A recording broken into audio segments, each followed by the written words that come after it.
Welcome to the Oracle's Rest, a place where stories unfold slowly, where time softens, and where the mind is free to wander.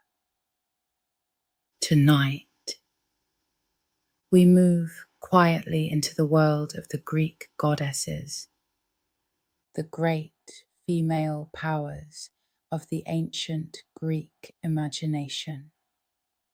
Tonight, you will hear 100 gentle facts about them, drifting one into the next like clouds across an old sky. The goddesses who ruled love and war and wisdom. The goddesses who carried the moon across the night. The goddesses who held the harvest, the hearth, and the hidden world beneath the earth. There is no need to follow closely. There is no need to remember anything at all. Simply let the names move past you like distant lights. The ancient Greeks did not imagine their goddesses as distant or untouchable. They imagined them walking among mountains and olive groves, appearing beside rivers, hiding within storms, watching from temples built of pale stone. The goddesses had moods. They had jealousies and kindnesses. They loved and quarreled and forgave, and for thousands of years, their stories were told beside firelight, carried from village to village, carved into marble, painted onto clay.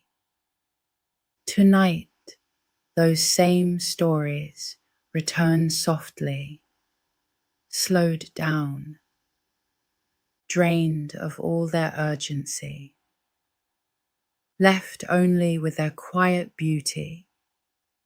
We begin with the queen of them all. Hera was the wife of Zeus and the queen of the Greek heavens, the highest goddess upon Mount Olympus. She was the goddess of marriage, of women, of family, and of the sacred bond between husband and wife. Her name appears among the very oldest records of Greek religion, written in an ancient script called Linear B, more than 3,000 years ago, long before the great temples were ever built. She was worshipped before many of the gods we now think of as older than her. The peacock was Hera's sacred bird, and the story behind it is gentle and strange. Hera once set a watchman named Argus to guard something precious. Argus had 100 eyes, and only a few ever closed at once, so he never truly slept. When Argus was at last killed, Hera took his 100 eyes and placed them upon the tail of the peacock, where they remain to this day as the shimmering circles in its feathers. And so every peacock carries the eyes of her sleepless guardian. Hera was also linked to the cow, and was often given the title cow-eyed, which to the Greeks was a compliment, describing wide, calm, beautiful eyes. The cuckoo bird belonged to her as well. In one old story, Zeus first approached Hera disguised as a small, trembling cuckoo caught in a storm, and she sheltered the little bird against her, only to find the god revealed. The pomegranate was sacred to her too, a fruit of marriage and abundance. The greatest center of Hera's worship was a sanctuary called the Heraion, near the city of Argos, and another stood upon the island of Samos.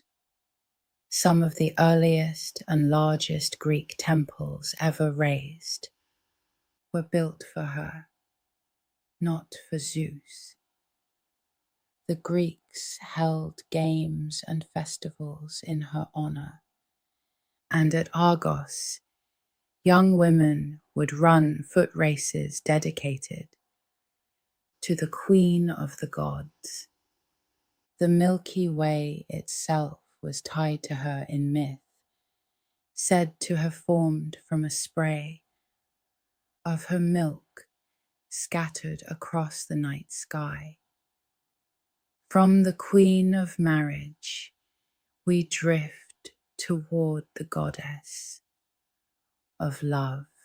Aphrodite was the goddess of love, beauty, desire, and the sweetness that draws living things together. Her birth is one of the most famous in all of myth. According to the poet Hesiod, she rose fully grown from the white foam of the sea, carried on the waves to the shore.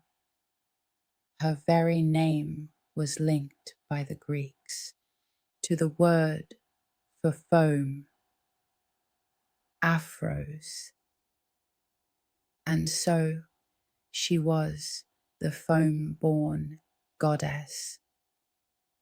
The waves are said to have carried her first to the island of Cyprus, and so Cyprus became her sacred island, dotted with her temples. The city of Paphos there held one of her oldest shrines. She was often called Cytherea as well, after the island of Cythera, another place the waves were said to have touched. Wherever she stepped, flowers were said to bloom from the bare ground. Aphrodite owned a magical girdle, sometimes called a sash or a band, woven with the power to make anyone who saw the wearer fall helplessly in love. Even Hera once borrowed it. The dove was her sacred bird, gentle and soft. The sparrow and the swan were hers as well, and her chariot in some stories was drawn through the air by white birds.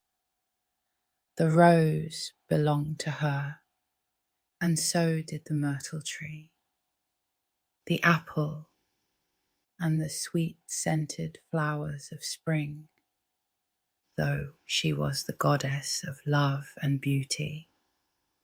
Aphrodite was married, in the myths, to Hephaestus, the lame smith god, the hardest working and least glamorous of the Olympians.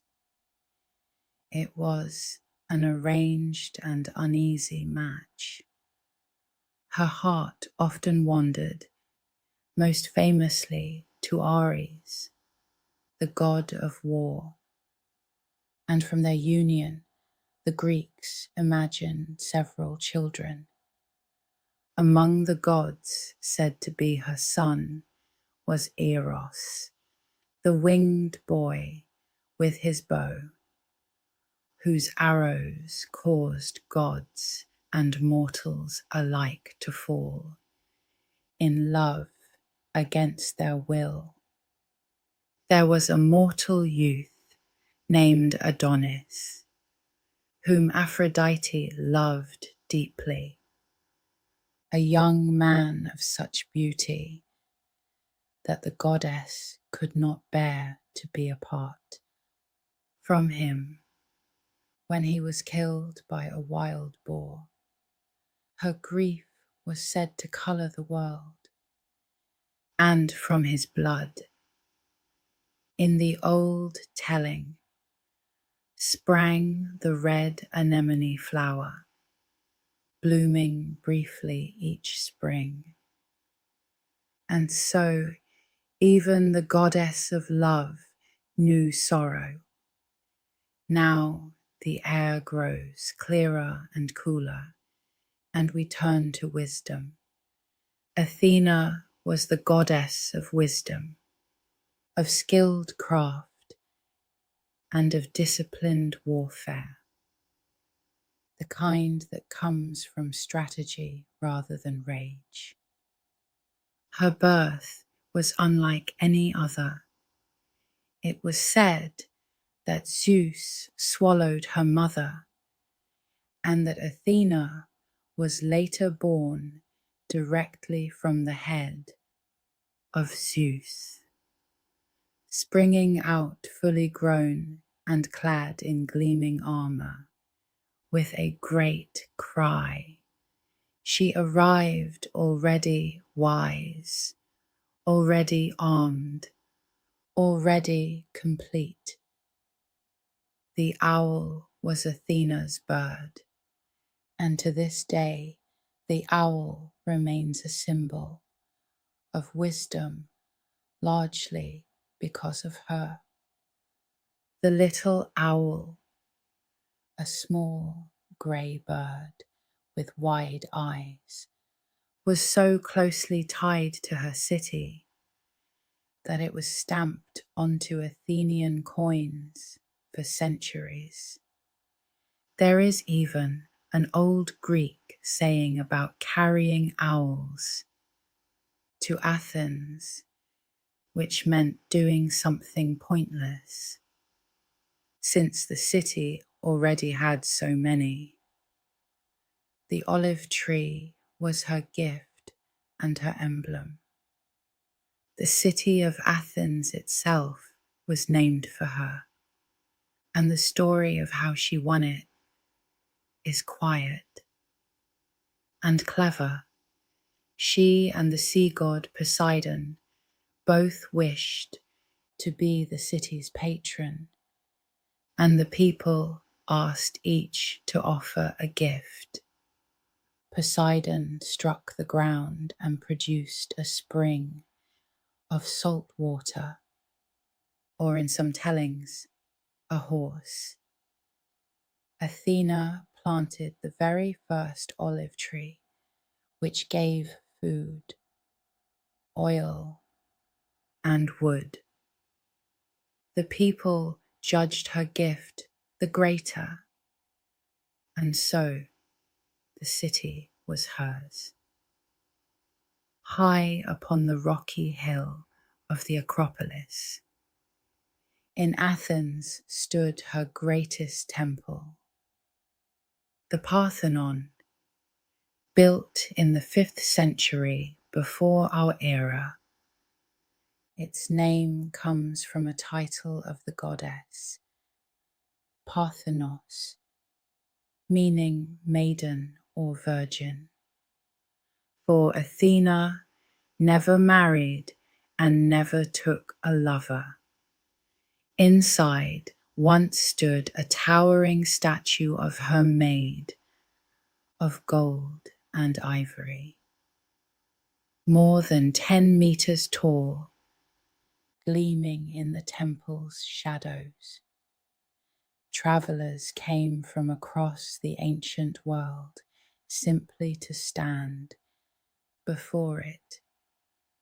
Athena carried a special piece of armor called the aegis, a kind of goatskin breastplate or shield fringed with serpents, and upon it she bore the head of the Gorgon Medusa, whose gaze had once turned men to stone.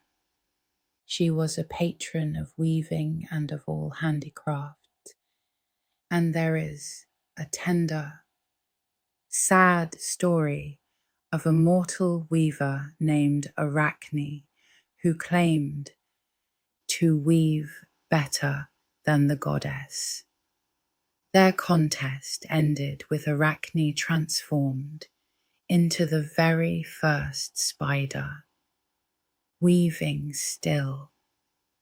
From her name we take the word for spiders, the arachnids. From the grey-eyed goddess of the city we move now to the wild places, the forests and the moonlit hills. Artemis was the goddess of the hunt, of wild animals, of the wilderness, of the moon, and of young girls. She was the twin sister of Apollo, the sun god, and the two were among the most beloved of all the Greek deities. Where her brother was tied to the sun, Artemis came to be linked with the moon, and her silver light was imagined moving softly over the nighttime woods.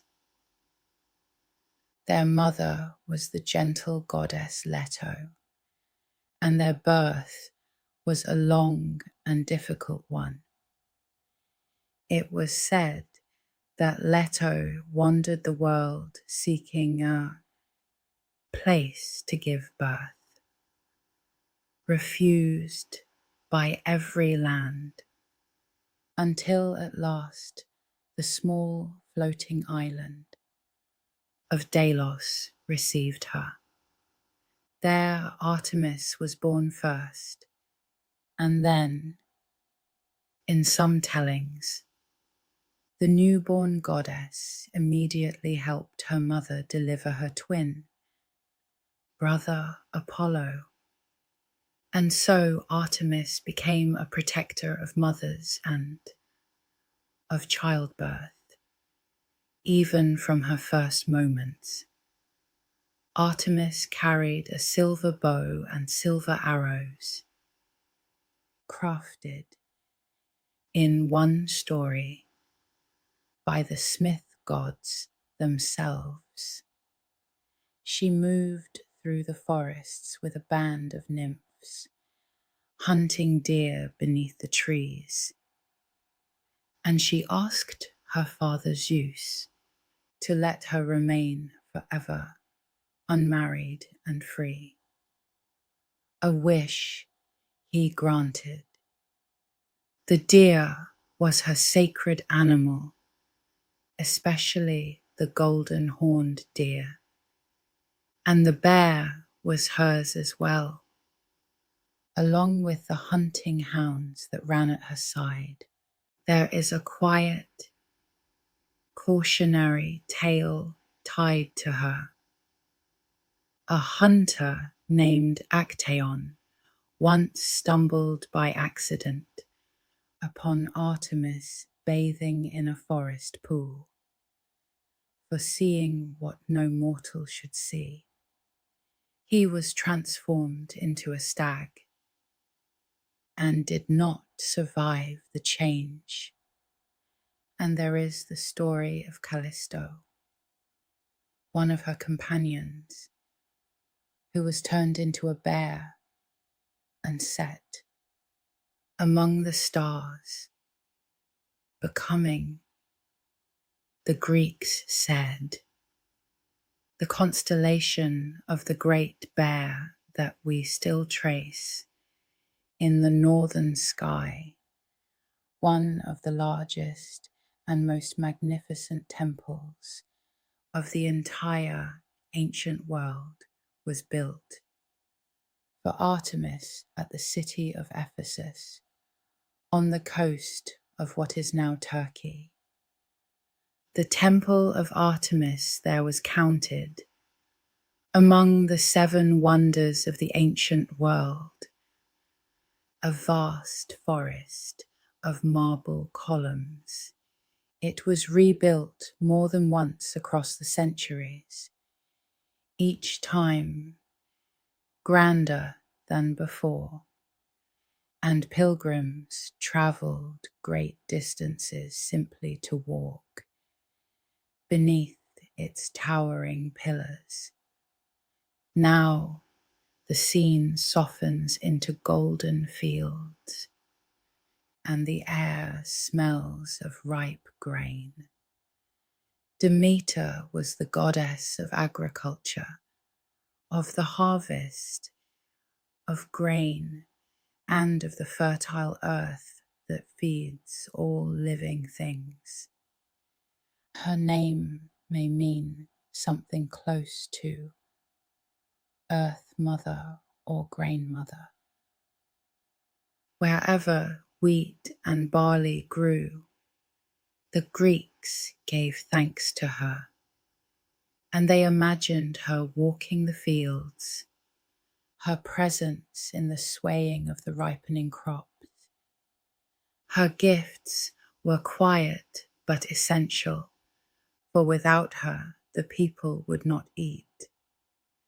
Demeter's sacred symbols were the sheaf of wheat, the sickle used to cut the grain, the poppy that grows red among the wheat fields, and the torch she carried during her great search, which we will come to soon.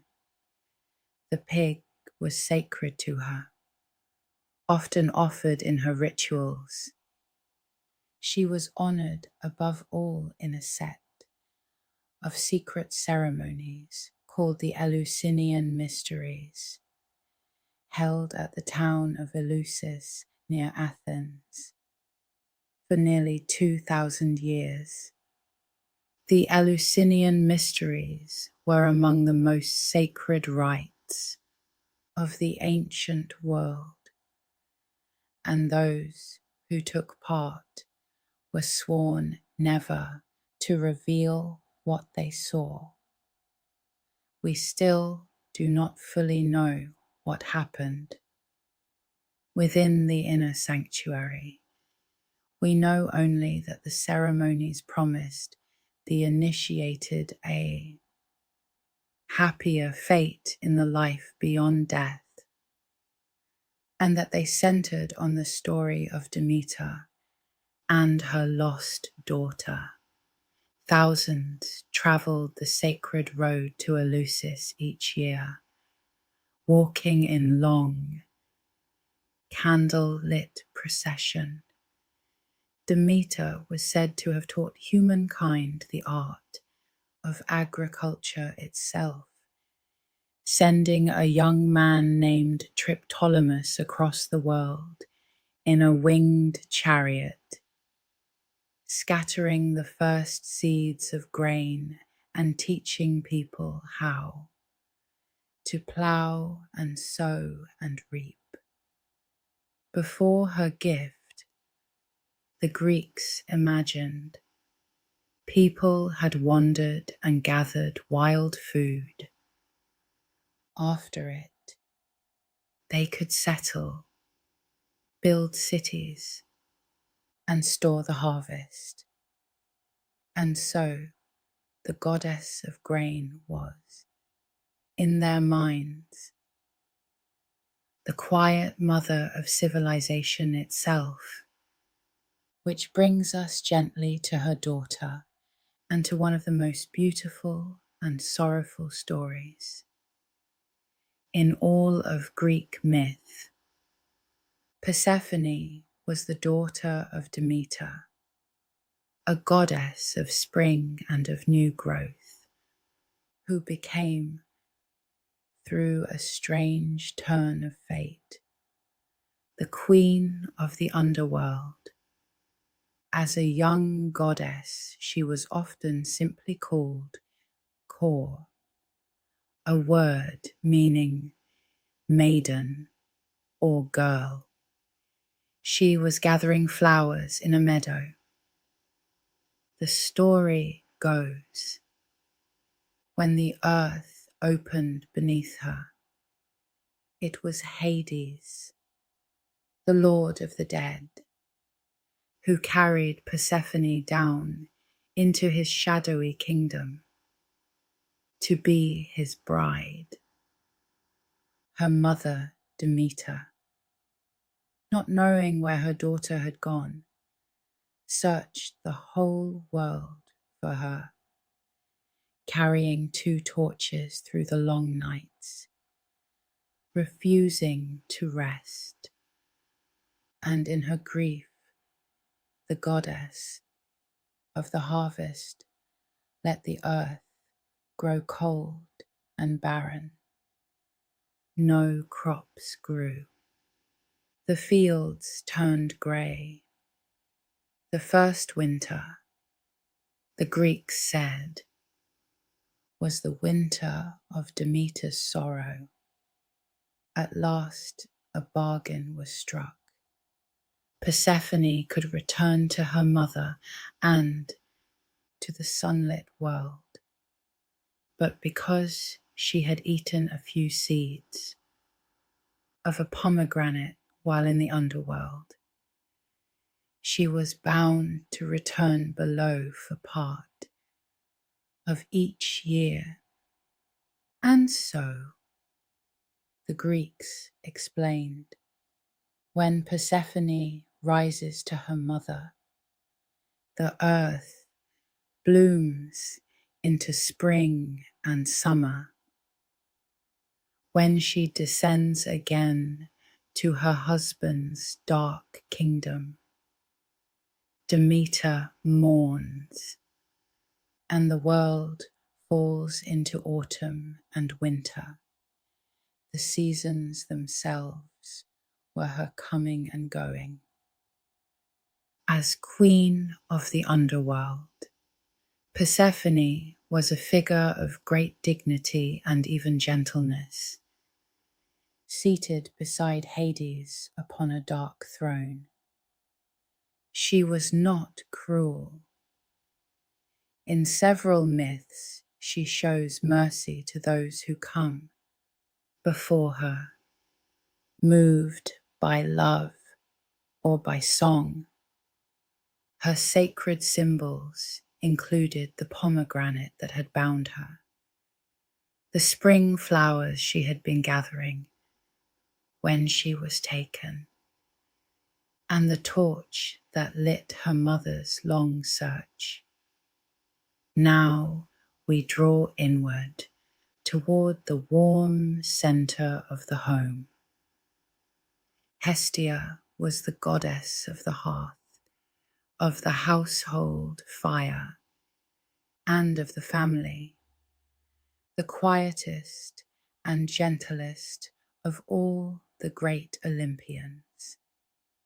She was the eldest child of the Titans Cronus and Rhea, making her the firstborn of that generation, the elder sister of Zeus.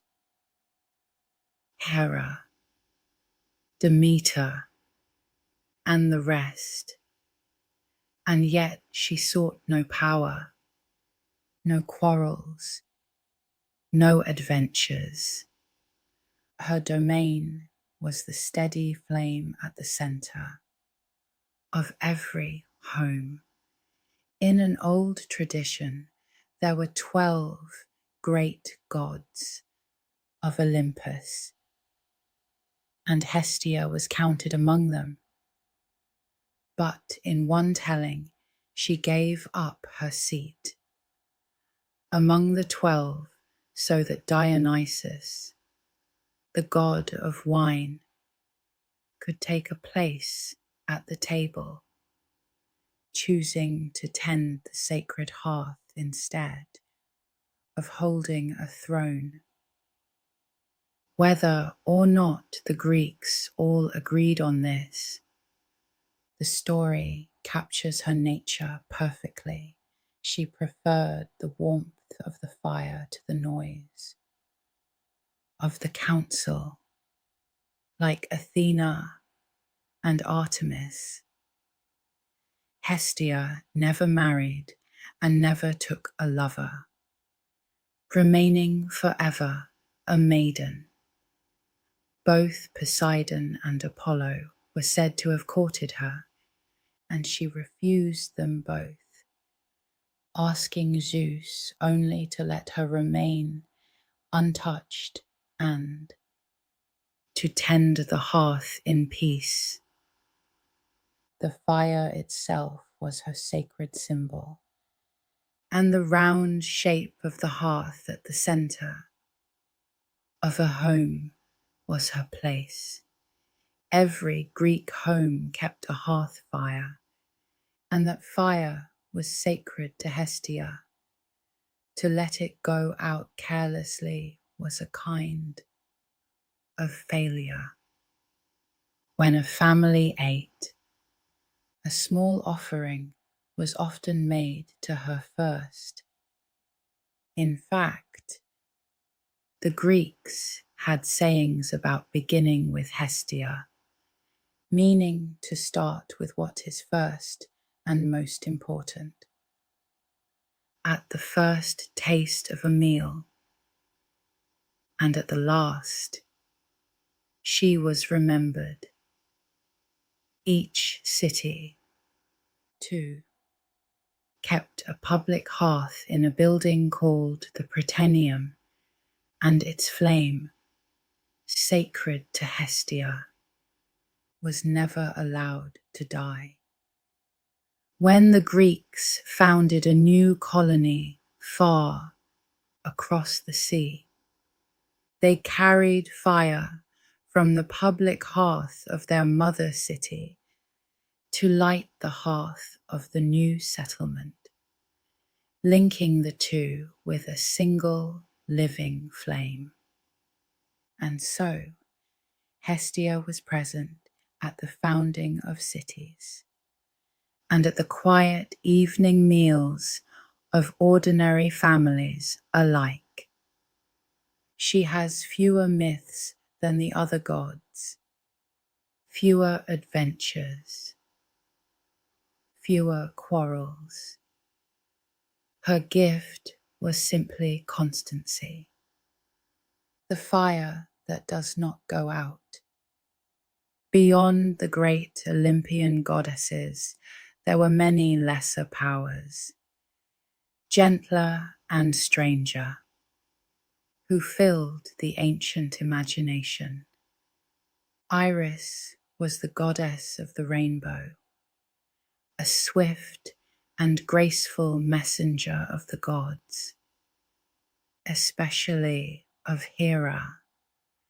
The Greeks imagined the rainbow as the shining path she traveled between the heavens and the earth, carrying word from the gods to mortals. She moved on golden wings, and where she passed, a band of color was left briefly across the sky. Hebe was the goddess of youth, the cupbearer of the gods, who poured the nectar and ambrosia that kept the Olympians forever young. She was a daughter of Zeus and Hera, and she served the divine cup at the heavenly feasts, until, in the myths, the hero Heracles was raised to Olympus and given her hand in marriage.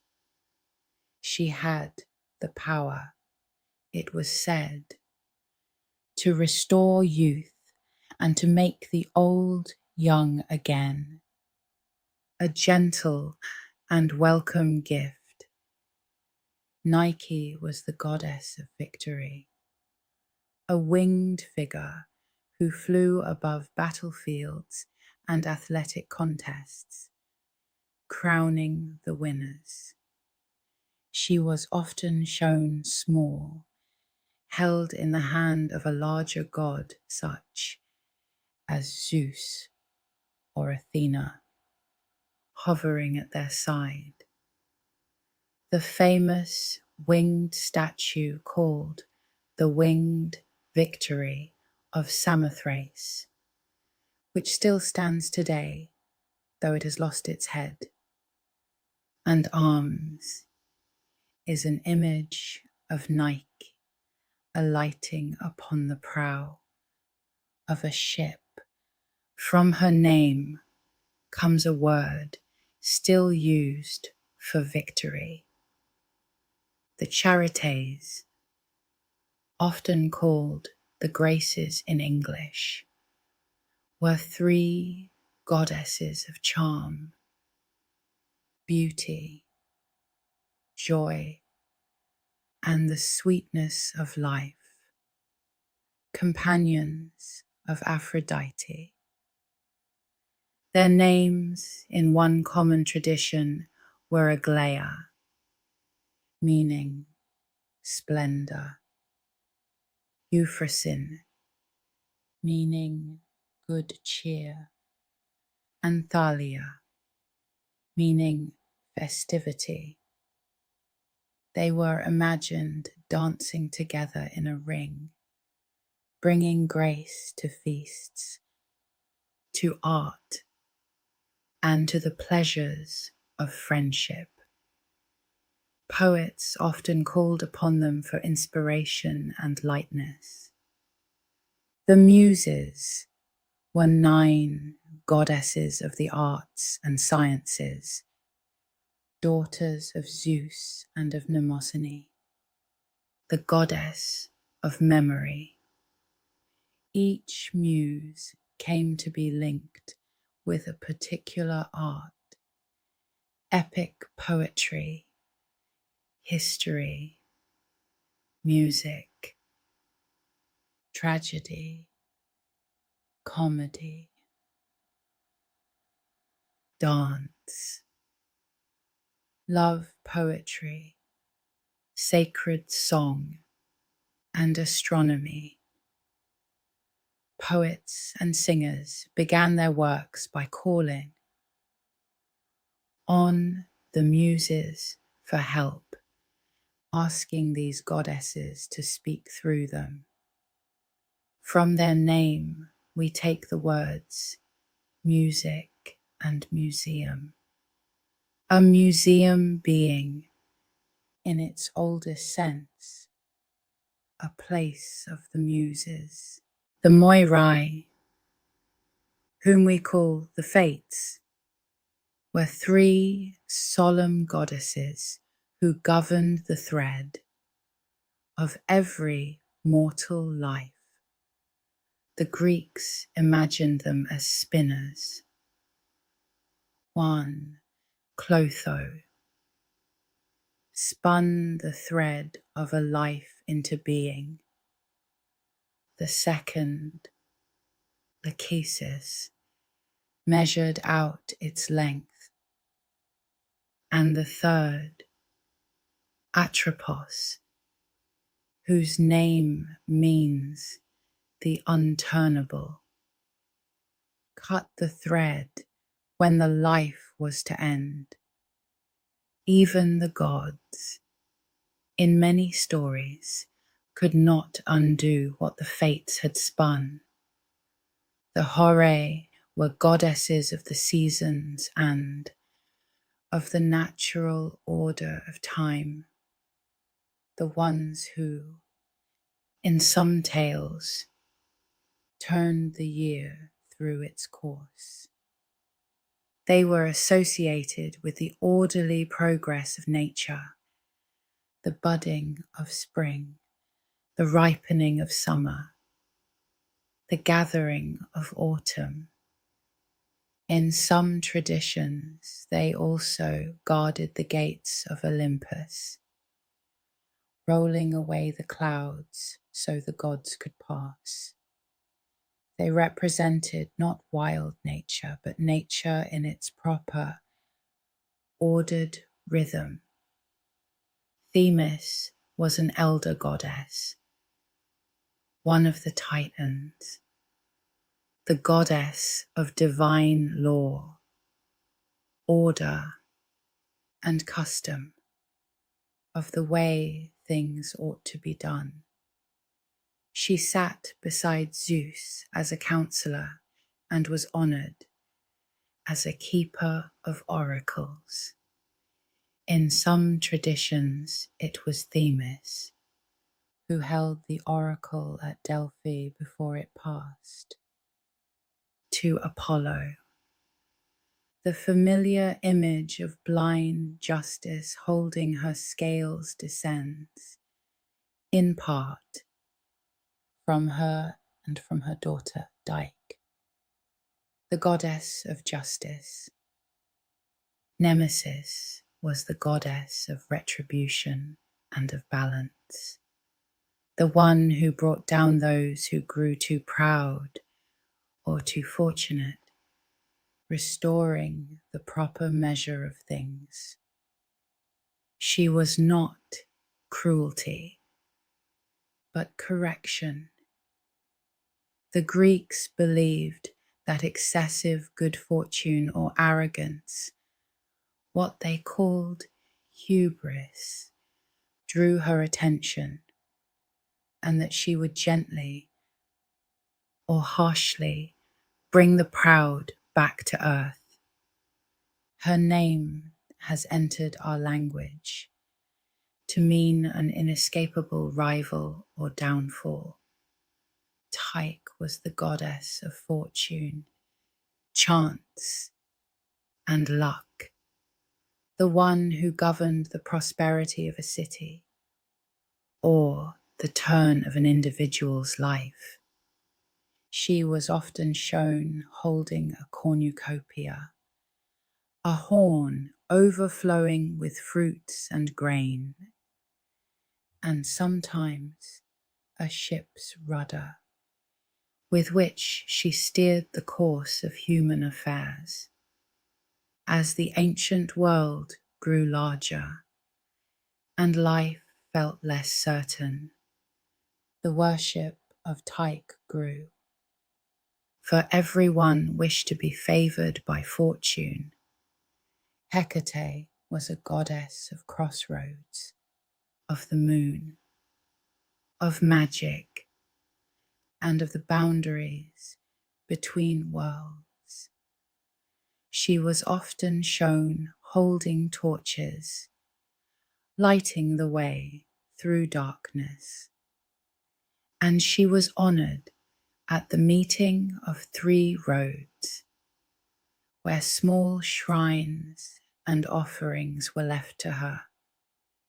Strangely, although she was a goddess of witchcraft and the night, she was also seen as a protector, watching over doorways and thresholds, guarding the home from harm.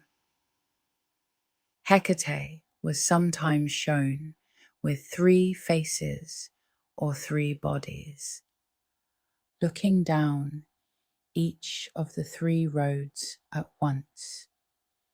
She was one of the few deities said to move freely between the world above, the world of the living, and the world of the dead below.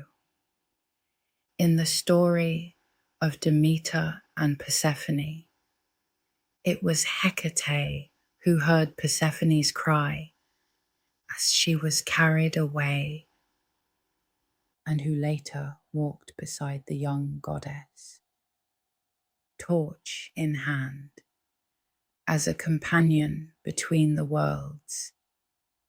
Selene was the goddess who was the moon itself, driving her silver chariot across the night sky, drawn by pale horses or, in some images, by gentle oxen, where Artemis was linked to the moon. Selene was the moon, the round light moving through the dark. There is a tender story of her love for a beautiful shepherd named Endymion, who was granted eternal sleep so that he would never age, and whom Selene visited each night as he slept beneath the stars. Eos was the goddess of the dawn, who rose each morning from the edge of the world to open the gates of the sky for the sun. The poets called her rosy-fingered for the soft pink light she spread across the heavens at daybreak. She was the sister of Selene the moon and of Helios the sun, and each morning she went ahead of her brother, scattering the dew and waking the world with the first gentle colours of the day.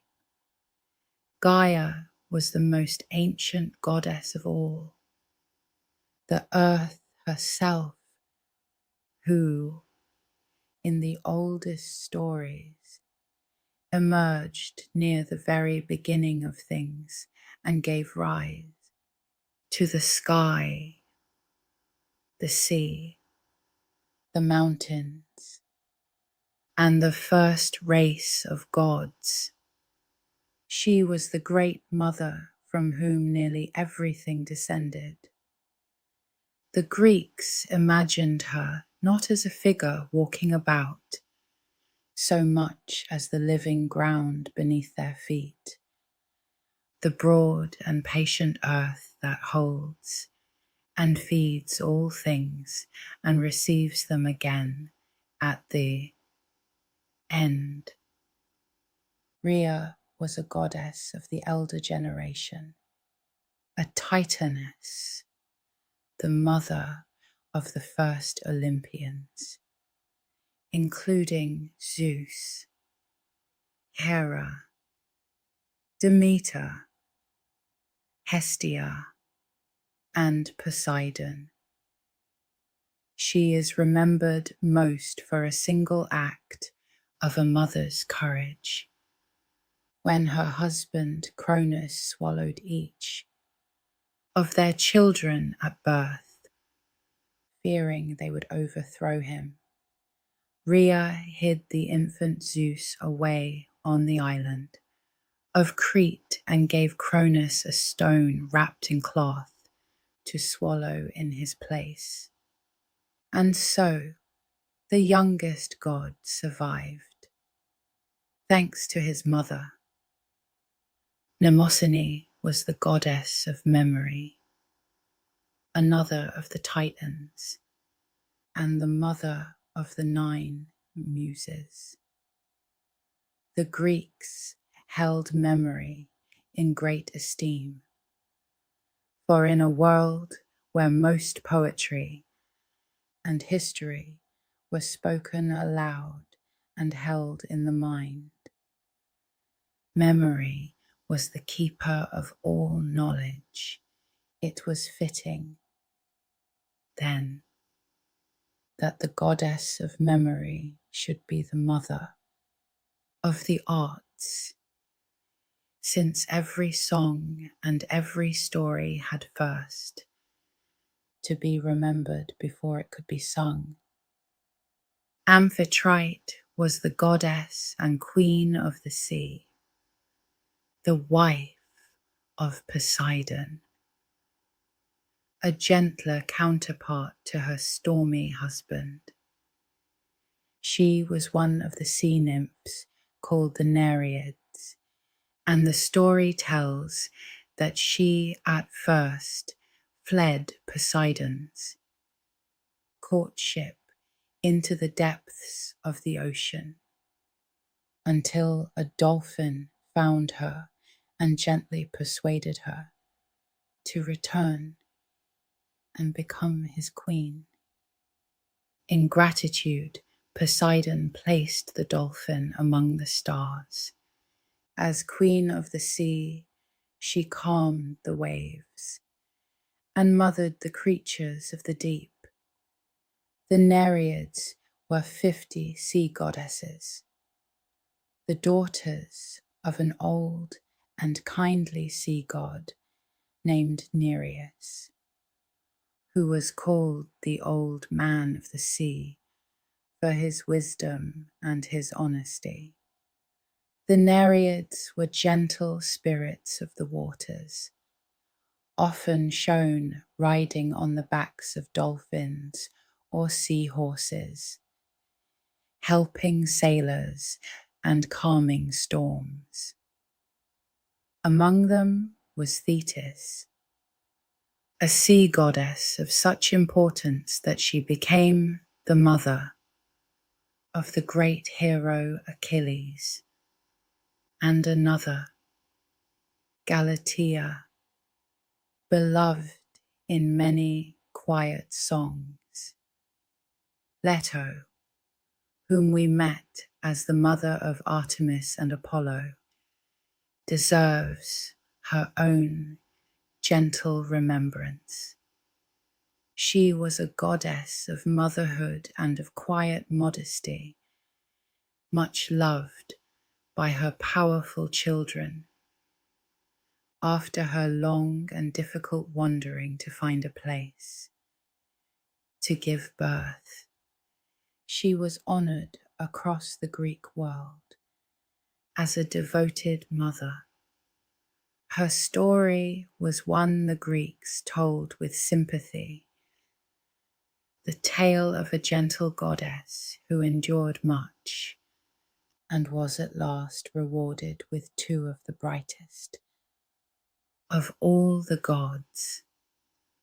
Eris was the goddess of strife and discord, a darker presence, but her most famous story is woven into the very beginning of the greatest of Greek legends. When she was not invited to a certain wedding among the gods, Eris tossed a golden apple into the gathering, marked with the words for the fairest. 3 goddesses, Hera, Athena, and Aphrodite, each claimed it, and the quarrel that followed set in motion the long chain of events that led, in the myths, to the famous war at Troy. That golden apple connects to another quiet thread. The Hesperides were nymphs of the evening, goddesses of the golden light of sunset, who tended a far western garden where a tree of golden apples grew. The garden, in some tellings, belonged to Hera, a wedding gift, and was guarded by the nymphs and by a watchful serpent. It lay at the very edge of the world, where the sun went down, a place of stillness and golden fruit beyond the reach of ordinary mortals. We have spoken of the moon and the dawn, and now we remember the night herself. Nyx was the goddess of night, one of the very first beings to come into existence in the oldest Greek accounts, older even than many of the gods. She was a powerful and shadowy figure, so ancient and so mighty that even Zeus, in one story, hesitated to offend her. From her came many children, among them sleep and dreams and the soft, quiet powers of the dark. From Nyx came Hemera, the goddess of day, her own daughter. So that day was born from night, the two passing each other at the threshold of the world. There was also a gentler pair tied to rest, sleep, whom the Greeks called Hypnos, was imagined as a calm, winged spirit who could soothe even the gods into rest, and the dreams were thought to come and go through gates at the edge of the sleeping world. These were the quiet powers that govern the closing of the eyes. Among the underworld's gentler figures was Hecate's companion in sorrow, but there were others tied to the realm below. The river goddesses of the underworld and the goddess Styx, who was the river of the same name, held a special power, the most solemn oath a god could swear was sworn upon the waters of the Styx, and not even Zeus would break such a vow. Styx herself was honored for having stood with the gods in their great early struggle, and so her name became the seal of every unbreakable promise. Let us return for a while to the great goddesses and gather a few more quiet threads about them, for their stories are deep and many.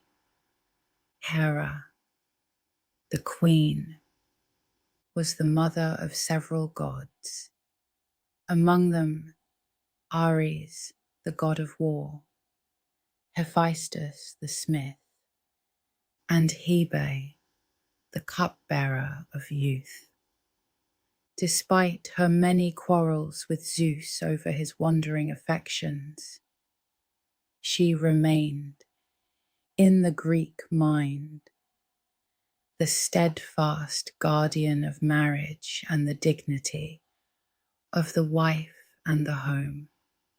Aphrodite, the goddess of love, was honored not only as the goddess of romance, but in some cities as a protector of sailors and of safe voyages over the sea from which she had been born.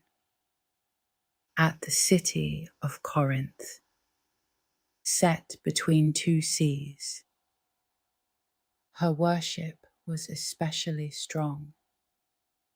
She had a softer, married aspect and a wilder, freer aspect, and the Greeks gave her many titles to capture the many faces of love, from the tender to the overwhelming. Athena, the grey-eyed goddess of wisdom, was given many honored titles.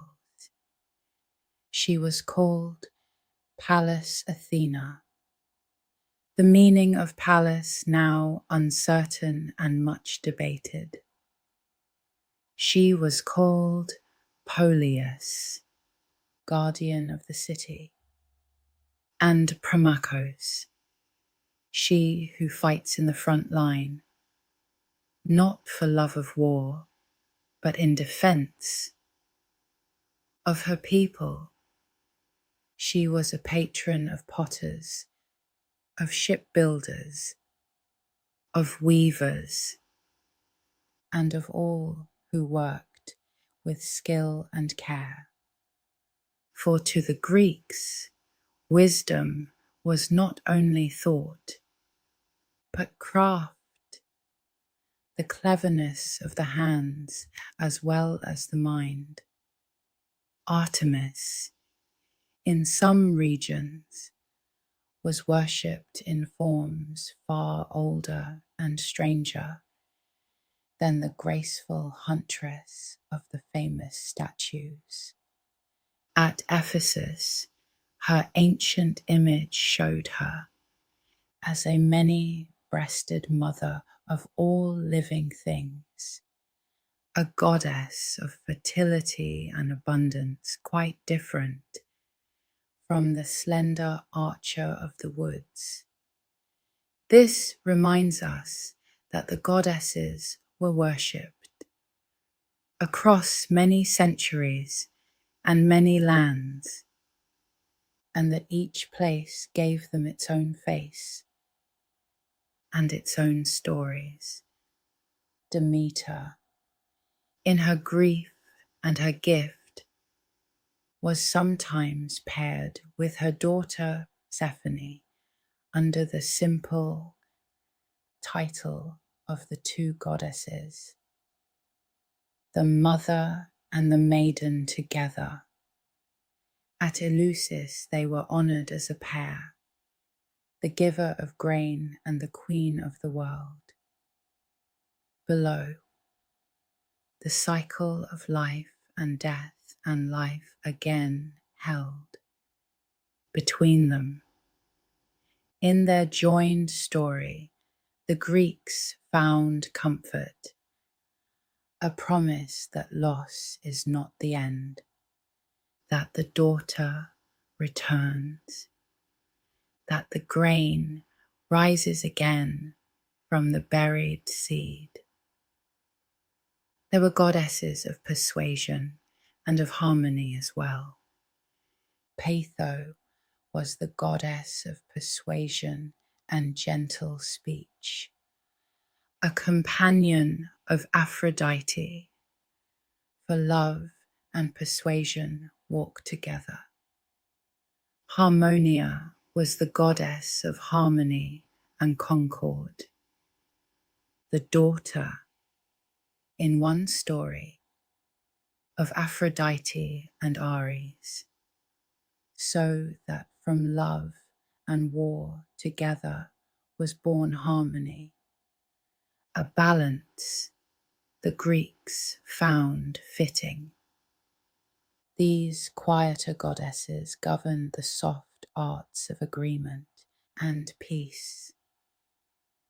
Irene was the goddess of peace, one of the Horae, and she was shown as a gentle young woman often, holding a horn of plenty or a child in her arms, the child sometimes being wealth. For the Greeks understood that peace brings prosperity. In Athens, an altar was raised to her, and a famous statue showed her cradling the infant wealth, a quiet image of what peace gives to a people: safety, abundance, and the chance for ordinary life to flourish.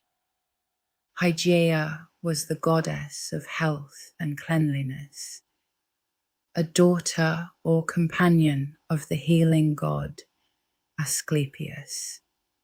From her name comes our word, hygiene. She was often shown with a serpent, the same gentle serpent linked to healing, sometimes drinking from a bowl in her hand. People prayed to her not to be cured of illness once it came, but to be kept well in the first place, to be granted the simple, precious gift of good health. Iris, the rainbow messenger, had another quiet duty in some tales. She was said to carry water from the river Styx in a golden jug when a solemn oath was to be sworn among the gods. She was a tireless traveller, never resting, moving between sky and sea and the depths below. The rainbow that appears after rain was, to the Greeks, the bright trace of her passage, a sign that a message moved between the worlds. The goddess Demeter had a companion in the underworld story besides Hecate, the old sun god Helios, who saw all things from his place in the sky, was the one who finally told the grieving mother the truth of what had happened to her daughter, for nothing could be hidden from the eyes of the sun. And so it was the light itself that gave the mother her answer, allowing the long search to end and the bargain of the seasons to be made. Let us return to Aphrodite for one more gentle story. It was said that she had a son named Eros, the boy with the bow, and that Eros himself fell in love with a mortal princess named Psyche, whose name means soul.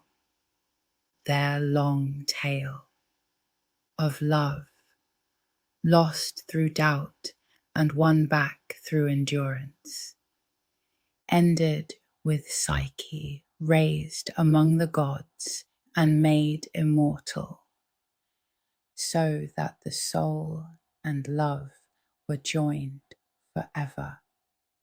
It is one of the tenderest of the old stories, a fairy tale before fairy tales had a name.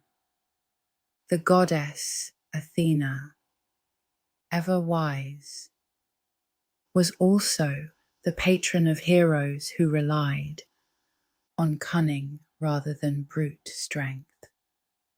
She guided the clever wanderer Odysseus on his long journey home, appearing to him in many forms, offering counsel and protection. She helped Perseus to face the Gorgon, lending him a polished shield in which he might safely see Medusa's reflection. Wherever a hero needed wisdom rather than mere force, Athena was near, a steady and watchful presence at his side. Artemis was fiercely protective of the young and the wild, and of her own chosen companions. She watched over young girls as they grew, and in the town of Broron near Athens, young girls served her for a time. In a gentle rite, dressing as little bears in her honor, she protected the young of animals too, the fawns and the cubs, and was angered by needless cruelty in hunting. She asked only what was needed and protected the rest, a guardian of the balance of the wild. The Greeks imagined that Demeter, In her wanderings during her search for Persephone, once came disguised as an old woman to a human household, where she was treated with simple kindness. In gratitude, she tried to grant the family's infant son immortality by secret means, but was interrupted, and so the gift was left incomplete. Yet she rewarded the family by teaching them her sacred rites. In this story, the Greeks honored hospitality to strangers, for one never knew when a tired traveler might be, a goddess in disguise.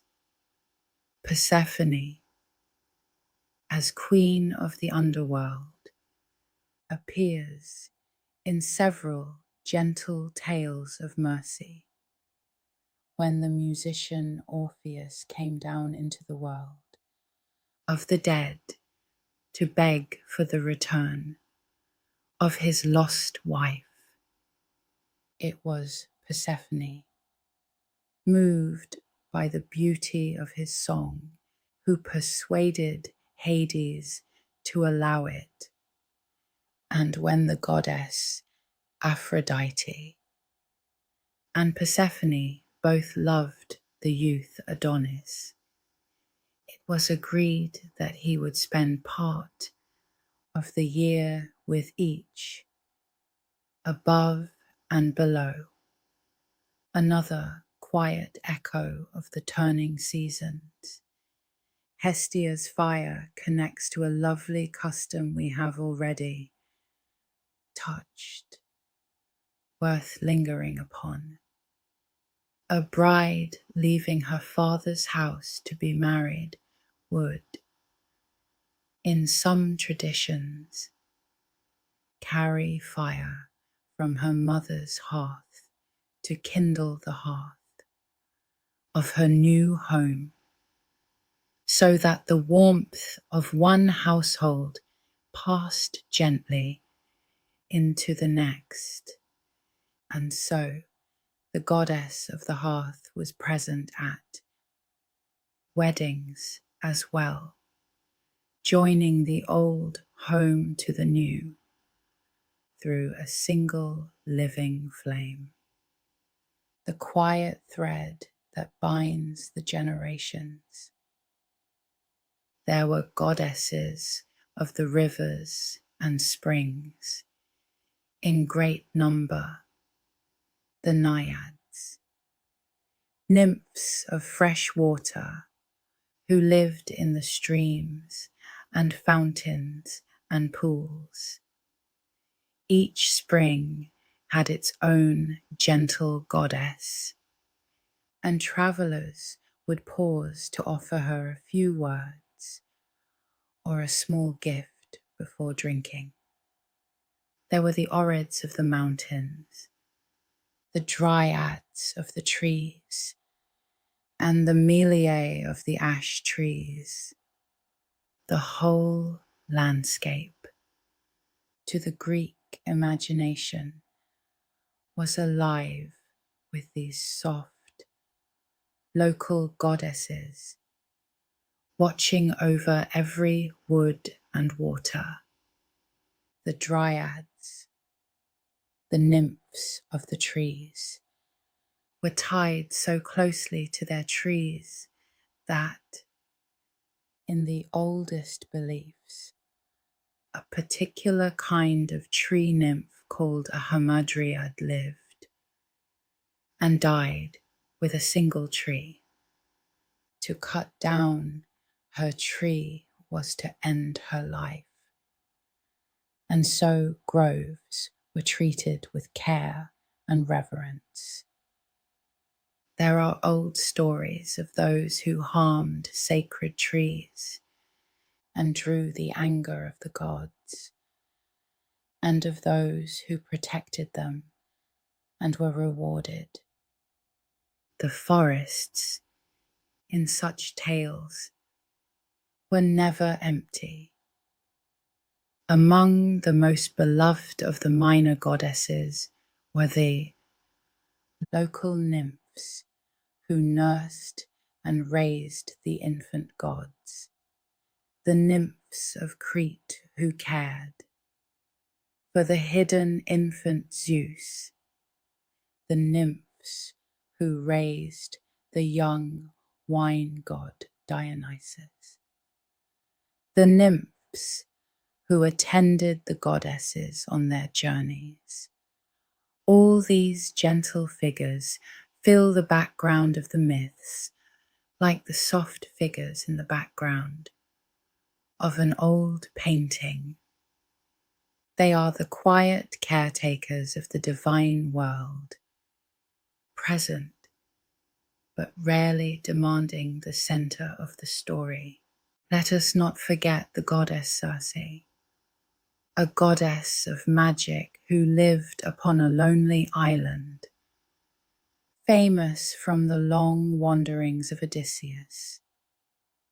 She could change men into beasts with her potions and her wand, yet she was also a giver of good counsel, and she helped the hero on his way. Once he had won her respect, she lived among tame lions and wolves, the creatures she had enchanted in a stone house in a forest clearing, weaving at her loom and singing. Her relative Calypso was another goddess of an island, a nymph who kept Odysseus for many years upon her shore. She offered him immortality and a life, without care if he would stay. But his longing for home was greater than any gift she could give. And at last she helped him build a raft and let him go. These island goddesses, Circe and Calypso, are figures of longing and of farewell, dwelling at the edges of the world, where the sea meets the unknown. The goddess Iris and the goddess Hebe both served the gods directly, one as messenger and one as cupbearer, and they remind us that even among the divine there were those whose role was to serve, to carry, to pour, to tend. The Greeks did not imagine Olympus as a place of idle rest alone, but as a kind of great household with its servants and its messengers, its feasts and its quarrels, its order maintained by many willing hands. There were goddesses tied to the great moment of birth itself. Eileithyia was the goddess of childbirth, called upon by every woman in the pains of labor, the one who could ease a birth or, if angered, delay it. In the story of the birth of Heracles, it was said that Hera, out of jealousy, ordered Eileithyia to hold back the birth, and that a clever servant tricked the goddess into rising and releasing it. She was honored in caves and quiet shrines, and her name was among the first ever written in the old Greek script, alongside Hera's. The mother of Athena was herself a goddess, an elder one named Metis, whose name meant cunning wisdom and cleverness. She was a Titaness, said to be the wisest of all beings. It was prophesied that her children would be mighty. And so Zeus, fearing to be overthrown, swallowed Metis before Athena was born. And so, the Greeks said, Athena was born from Zeus's own head because her mother already dwelt within him, and Zeus carried the wisdom of Metis inside himself ever after. There was a goddess named Dione, an elder and shadowy figure, named in some traditions as the mother of Aphrodite, her name being simply a feminine form of the name of Zeus. At the ancient oracle of Dodona, where the rustling of a sacred oak was read, for the will of the gods, Dione was worshipped beside Zeus. She is a faint and gentle presence in the myths, remembered chiefly as the mother of the goddess of love, a quiet root beneath a famous flower. The first woman in Greek myth was made by the gods themselves, and her name was Pandora, which means all gifted, for each god gave her a gift. Athena taught her weaving and clothed her. Aphrodite gave her grace, and the messenger god gave her speech.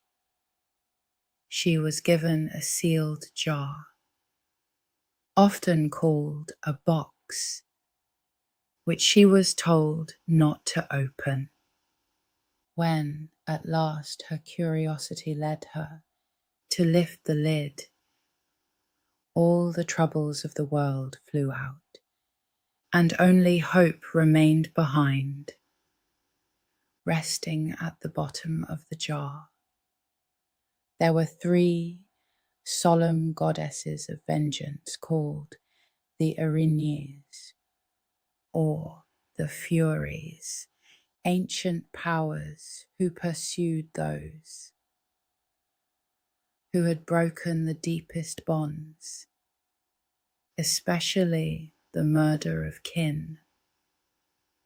The Greeks were so wary of them that they often called them by a kinder name, the Eumenides, the kindly ones, hoping to soothe them.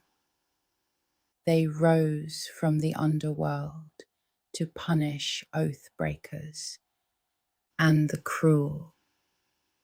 And yet, in the end of one famous story, they were persuaded to become protectors of the city. Their fury turned to guardianship. The sirens were goddesses, or part goddesses, of the sea, whose song was so beautiful that sailors who heard it would steer toward them and be lost. Upon the rocks, in the wanderings of Odysseus, the hero longed to hear their song and yet survive, and so he had himself bound to the mast of his ship while his crew sealed their ears with wax. He heard the song and lived. The only man to do so, carried safely past their island by the strength of his own bindings. the stars themselves held companies of goddesses. The Pleiades were 7 sister nymphs, daughters of a Titan, who were placed among the stars as the small, bright cluster we still call by their name, rising and setting to mark the seasons of planting and sailing. Their sisters, the Hyades, formed another star cluster, linked to the rains. The ancient farmers watched for these star goddesses to know when to sow and when to reap, reading the calendar of their lives in the slow wheel of the night sky. The goddess of the dawn, Eos, had a love story tinged with quiet sorrow.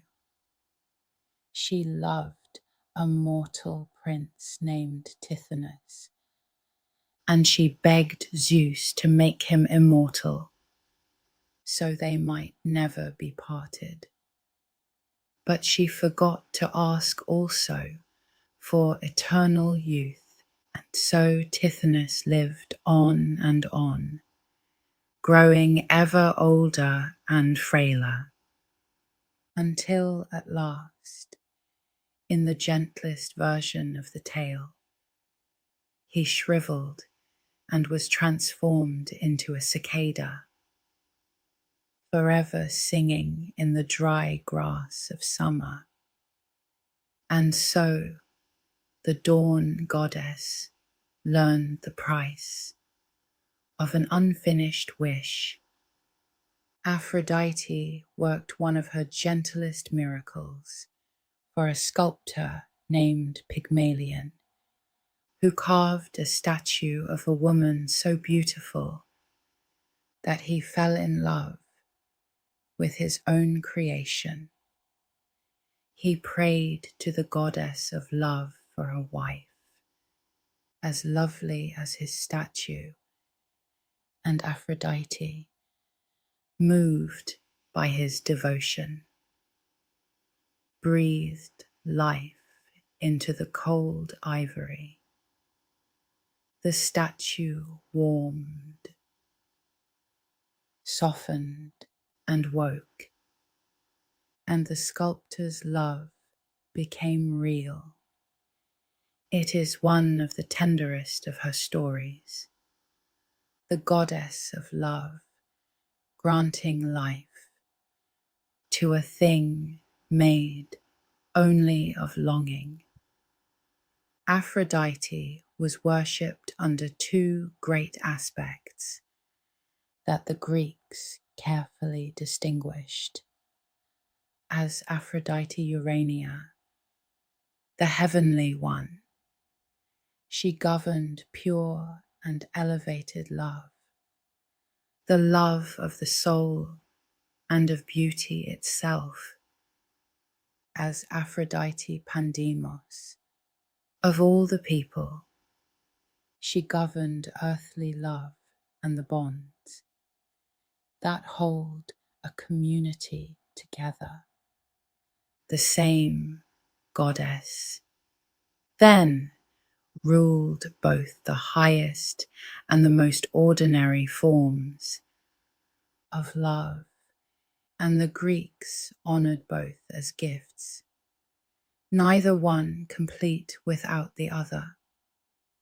Athena's worship in Athens was crowned by a great festival held in her honor called the Panathenaea, the all-Athenian festival which gathered the whole city in procession up to the Acropolis.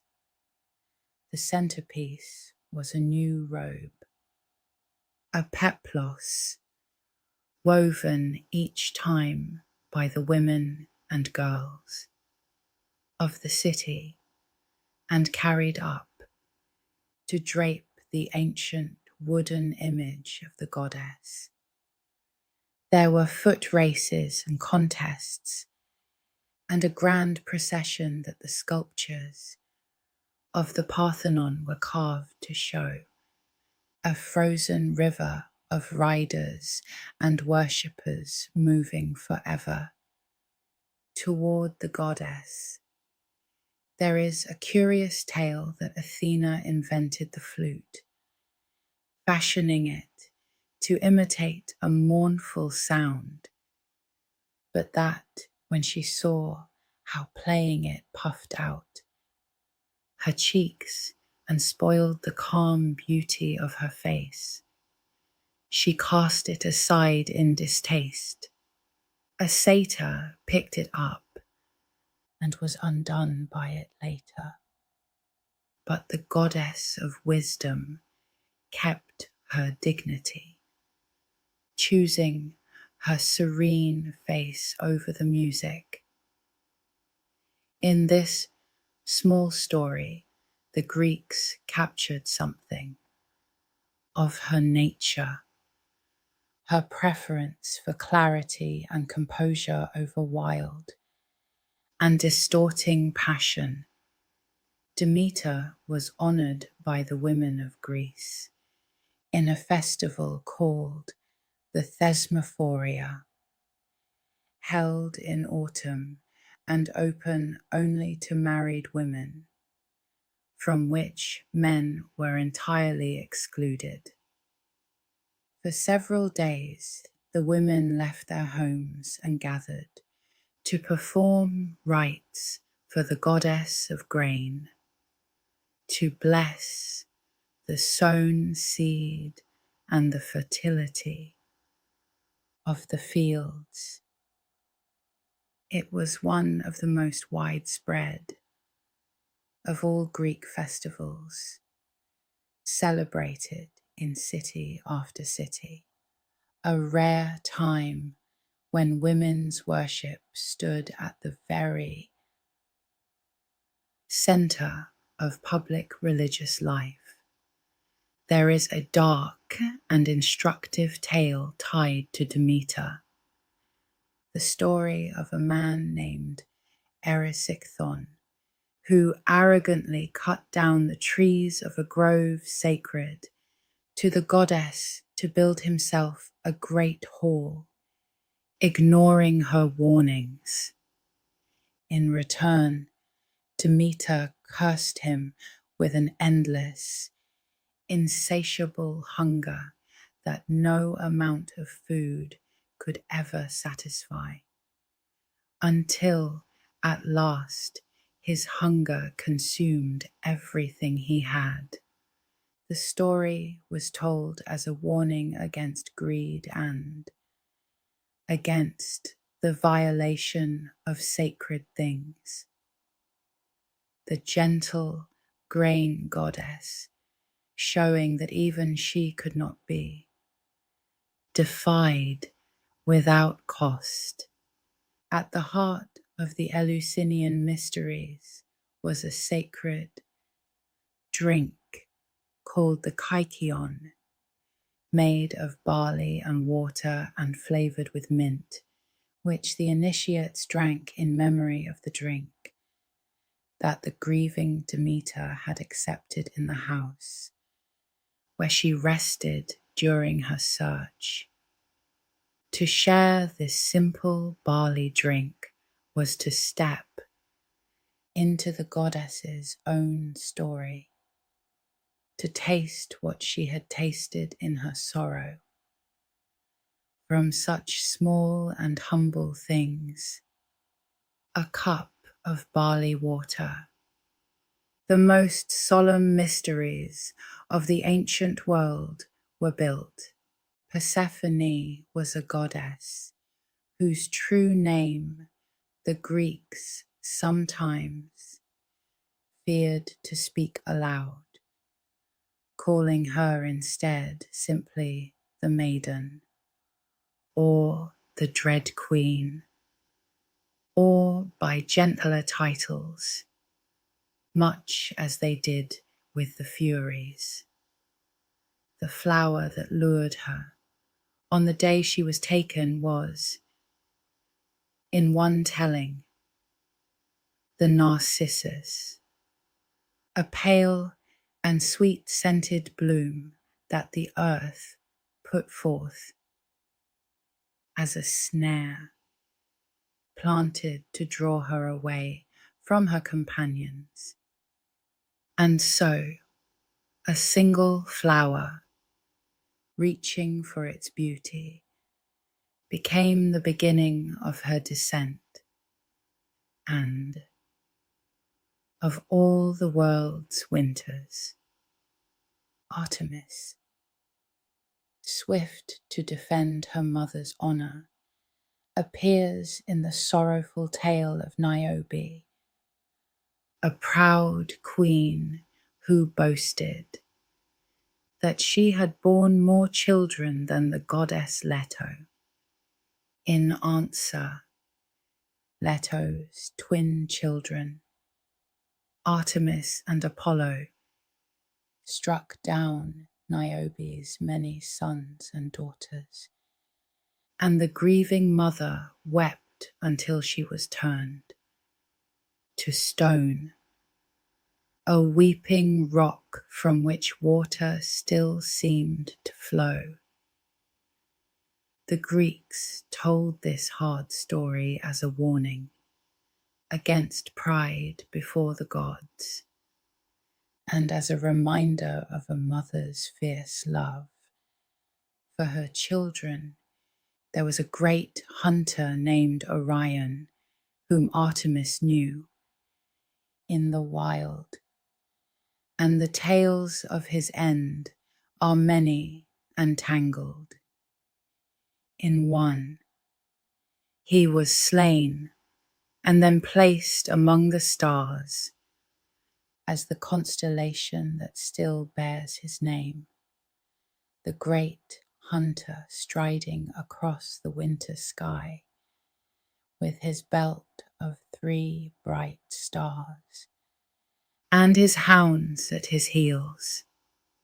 Near him, the Greeks set a scorpion among the stars as well, so that hunter and scorpion forever circle the heavens, one setting as the other rises, never meeting in the same night.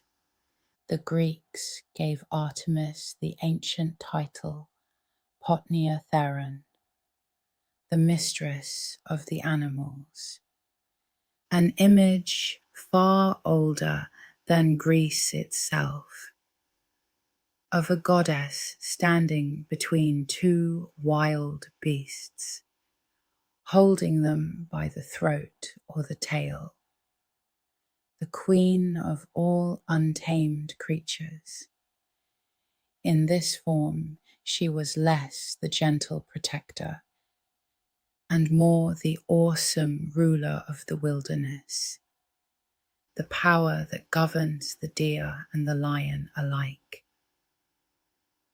the lady of the forest's deep and the keeper of its fierce and tender life. The hearth goddess Hestia had her counterpart in the Roman world, the goddess Vesta, whose sacred fire in the heart of Rome was tended by priestesses called the Vestal Virgins. These women guarded the flame and were sworn to keep it burning, for the Romans believed that as long as Vesta's fire burned, the city itself would endure. The fear of letting the sacred fire die was so great that its extinguishing was treated as a dire omen, and so the quiet goddess of the hearth was, in a sense, the guardian of a whole empire's fortune. Hestia's round shrine echoed the round shape of the early hearth and of the early hut built around its fire, and her temples, unlike the rectangular temples of the other gods, were often built as graceful circles. There is a softness in this, a return to the oldest form of human shelter, the ring of warmth at the center of the dark. She asked for no grand statues and few grand stories. She asked only that the fire be tended, and that those who gathered around it remember her with a quiet word. There were goddesses of fate and necessity even older and deeper than the fates themselves. Ananke was the goddess of necessity, of the inevitable, of vast and impersonal power that even the gods could not escape, often imagined entwined with time itself around the whole of the cosmos. She was rarely worshipped with temples and offerings, for one does not bargain with necessity. She was simply acknowledged, the deep law beneath all things, the way that what must be will be, no matter the wishes of gods or mortals. And there was Adrastea, a name meaning the inescapable, sometimes joined to Nemesis, sometimes a goddess in her own right, who was said to have helped nurse the infant Zeus in the Cretan cave alongside the gentle nymphs. So, even the stern goddess of what cannot be escaped had, in the old stories, a tender role, rocking the cradle of the youngest god. The Greeks loved such joinings, the fierce and the gentle bound together.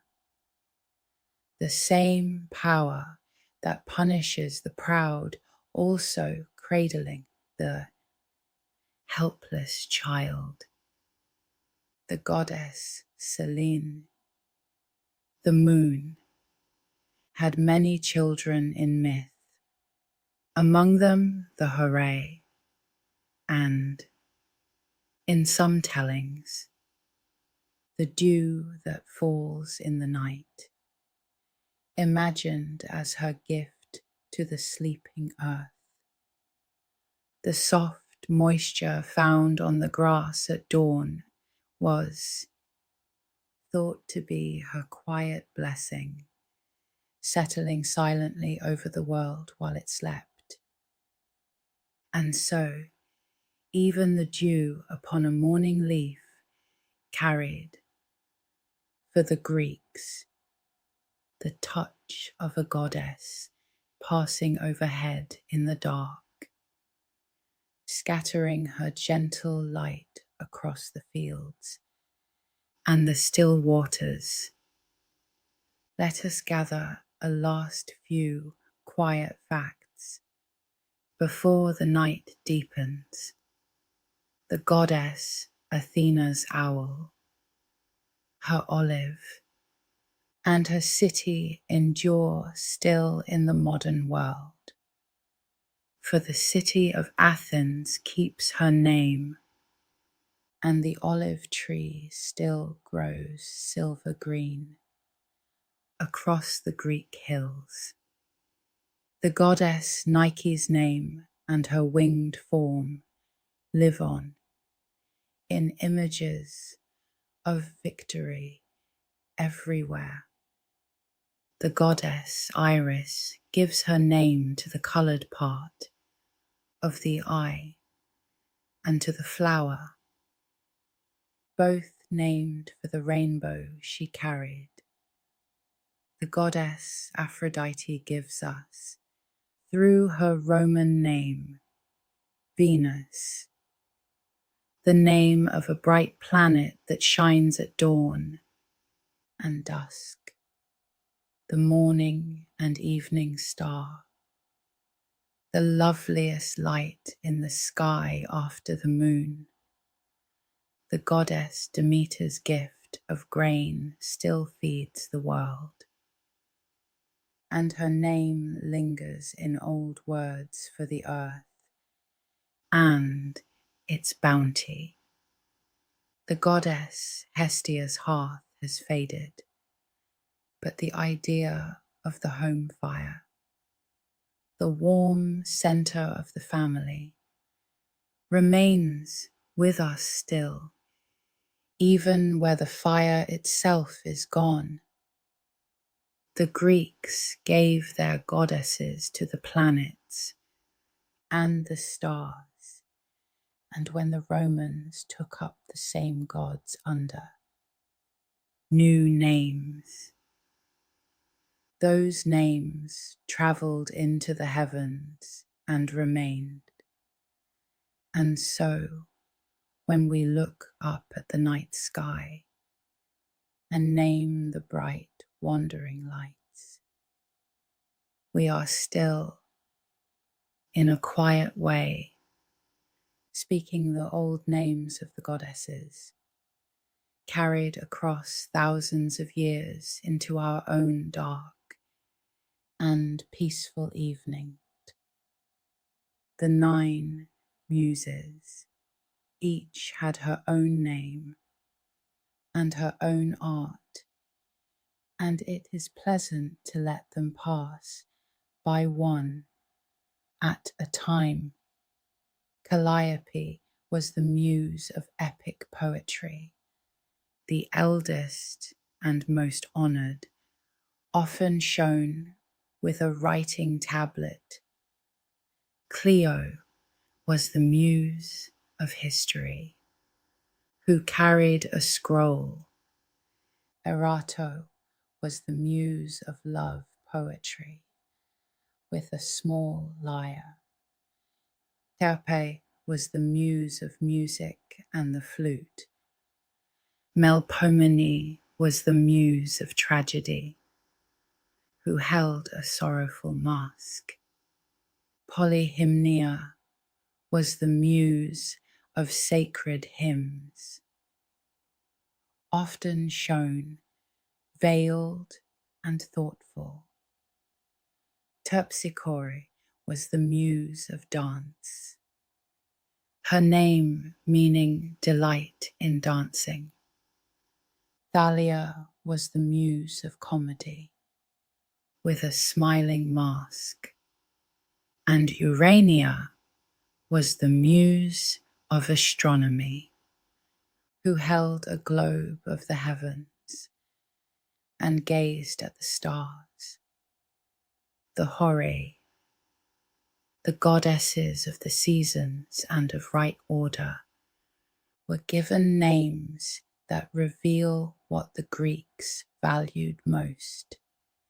In a well-ordered world, one was eunomia, good order and lawfulness. One was Dike, justice and the right judgment. And one was Irene, peace and plenty, order, justice, and peace. Then were imagined as 3 sisters who turned the seasons and guarded the gates of heaven, the gentle daughters of Themis, the goddess of divine law. To the Greeks, the turning of a good year and the keeping of a just society were one and the same harmony. Hera's jealousy gave rise to the sad tale of Io, a young woman whom Zeus admired and whom the queen of the gods, suspecting the truth, watched closely to hide her. Zeus turned Io into a white heifer, but Hera was not deceived and set her 100-eyed guardian Argus to watch the cow. When Argus was slain, Hera sent a stinging gadfly to drive poor Io wandering across the whole world, from Greece to distant Egypt, where at last she was restored. From her long wandering, the Greeks named a sea and a strait, the marks of a goddess's jealousy left upon the map. Hera was not only a goddess of quarrels, however, she was a great helper of heroes she favored, above all the bold Jason, whom she guided through the long voyage of the ship Argo in search of the Golden Fleece. She loved him because he had once kindly carried an old woman across a river, the old woman being Hera herself in disguise, and so the goddess of marriage.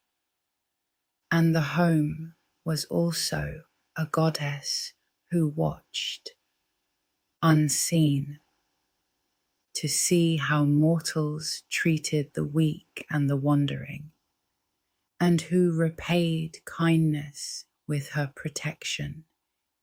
Aphrodite, too, took a great part in the affairs of heroes, for she was the mother of the Trojan prince Aeneas, born of her love for a mortal shepherd named Anchises.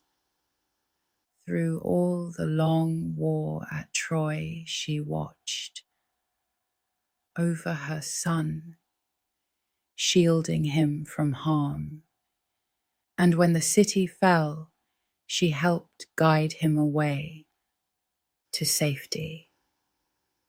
From Aeneas, the old stories said, descended the founders of the line that would one day raise the city of Rome.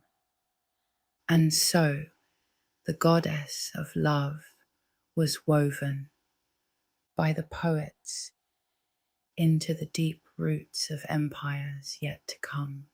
The sea goddess Thetis, gentlest of the Nereids, was the mother of the hero Achilles, and she sought in every way to protect him.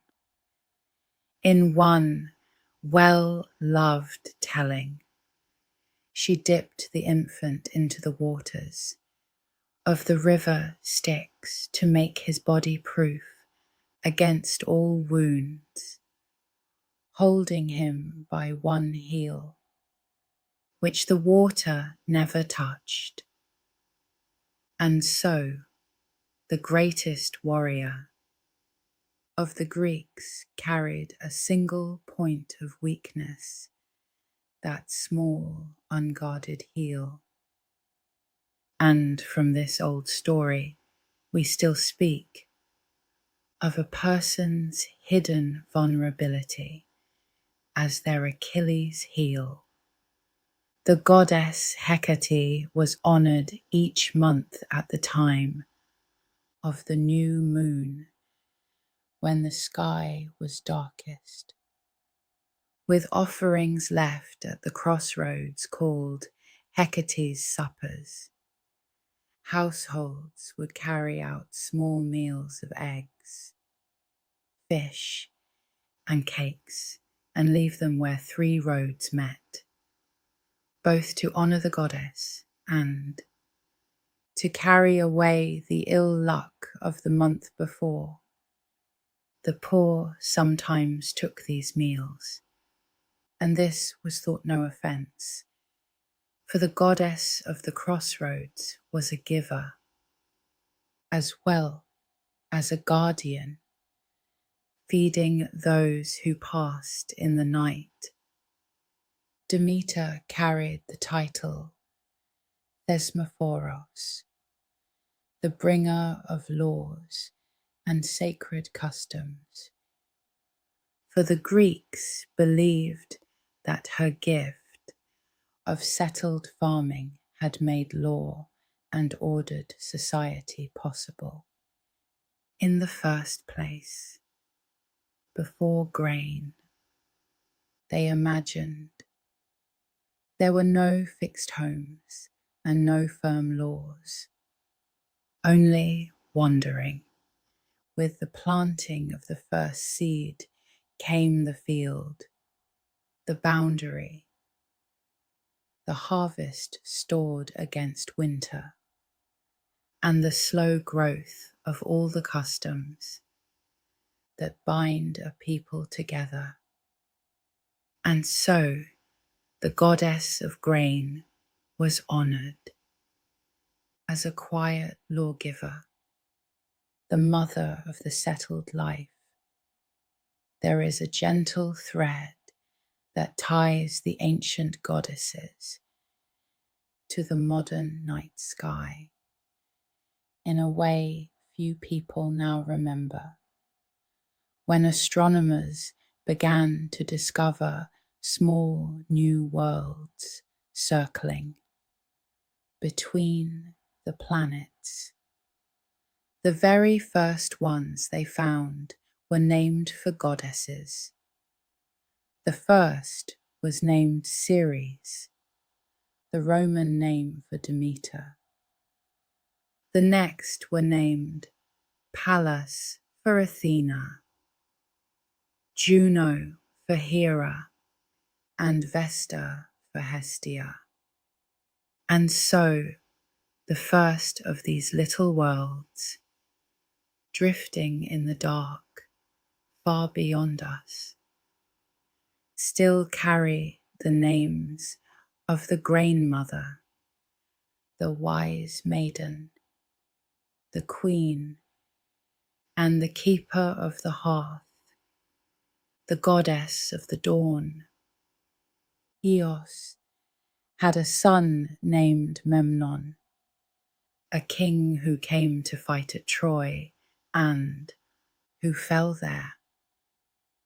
And it was said that each morning the dew upon the grass was the tears of Eos, weeping for her lost son as she rose again over the world. And so the same goddess who brought the gladness of each new day also carried in her story a mother's endless grief. The bright dawn and the falling tears bound together in a single image, sorrow and renewal arriving together with the morning light.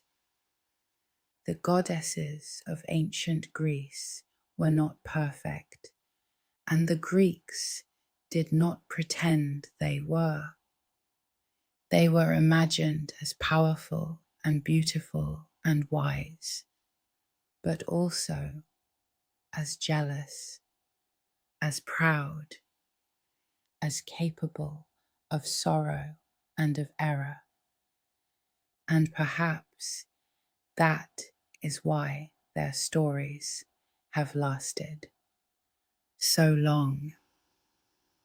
In them, the Greeks saw the whole range of life, its love and its loss, its harvests and its winters, its quarrels and its reconciliations, all written large across the heavens.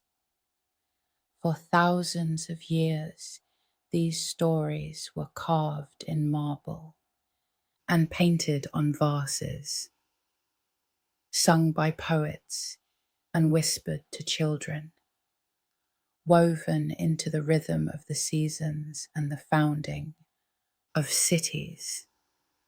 The temples have mostly fallen now. The sacred fires have gone cold.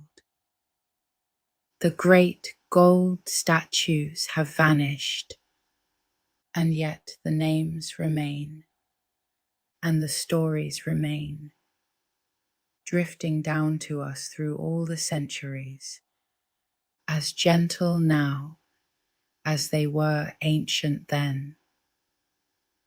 The sea held more gentle powers still. The goddess Leucothea, the white goddess, had once been a mortal woman named Ino, who, after great sorrow, leapt into the sea and was transformed into a kindly sea goddess. In the wanderings of Odysseus, when his raft was broken apart by a storm, it was Leucothea who rose from the waves and gave him her veil to wrap about himself, a magic band that kept him afloat until he reached the shore. And so, a goddess born of human grief became a rescuer of the drowning, a soft light upon the dark water, the queen of the sea. Amphitrite was the mother of Triton, a sea god shown as a merman, half man and half fish, who carried a great twisted conch shell as his trumpet. When he blew upon it gently, the rough waves were soothed and the sea grew calm. When he blew a wilder note, the waters rose. He was the herald of his father Poseidon, moving ahead of the sea god's chariot, and the sound of his shell was imagined in the murmur of the surf and the hush of the tide drawing back across the sand. Among the oldest goddesses was Eurynome, who in one ancient and dreamlike tradition danced upon the waters at the very beginning of the world, before the gods we know were born. In a gentler role, she was named as the mother of the three graces, the bright goddesses of charm and joy. She dwelt, in some tellings, in the depths of the sea, where she once sheltered the smith god Hephaestus when he was cast down from heaven, caring for him for 9 years in a cave beside the flowing water. The stern goddess Styx of the underworld river was honored above the others for her loyalty. When the gods went to war against the Titans, Styx was the first to come to the side of Zeus, bringing her children with her.